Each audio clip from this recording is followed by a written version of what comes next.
Pengaturan arus kas menjadi kunci utama perusahaan untuk dapat melewati tantangan berat di tahun 2020, terutama memasuki babak 2021 ini. Perusahaan perlu mengambil langkah-langkah untuk mengamankan persediaan kas mereka, termasuk mengambil tindakan yang diperlukan seperti memperpanjang pembayaran kreditor, negosiasi penangguhan pembayaran sewa, dan kredit bank, negosiasi dengan pelanggan untuk pembayaran lebih awal, hingga mempertimbangkan keringanan pajak maupun program pemerintah yang memberikan kemudahan bagi pengusaha. Cash management juga meliputi bagaimana perusahaan mampu melakukan forecast keuangan jangka pendek dan menengah dengan baik. Pengelolaan pemegang saham. Perkiraan arus kas yang baik akan menempatkan perusahaan pada posisi yang lebih kuat saat berdiskusi dengan para pemegang saham.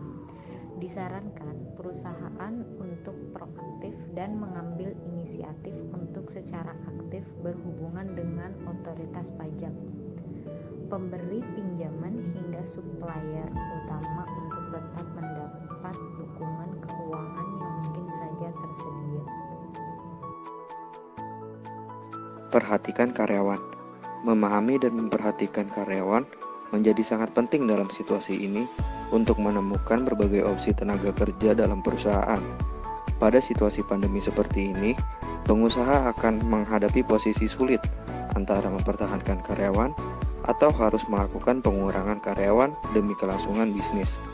Kebijakan yang jelas untuk work from home atau kerja dari rumah, unpaid leave atau cuti di luar tanggungan perusahaan, hingga kapan karyawan harus dikarantina di kondisi kesehatan tertentu perlu disampaikan agar karyawan tahu bagaimana posisi mereka di perusahaan dan juga dapat menerima pesan dari pimpinannya.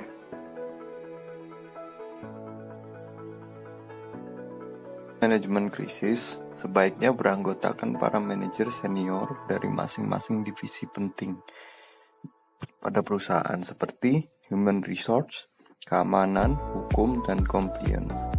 Selain itu, dapat juga menambahkan anggota dari divisi lain seperti IT, keuangan, operasional, gudang, serta perwakilan regional.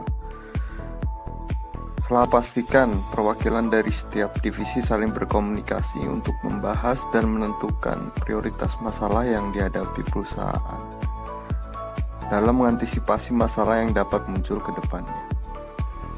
Tim ini akan membahas dan menyusun kebijakan baru untuk mengatasi masalah yang ditimbulkan oleh COVID-19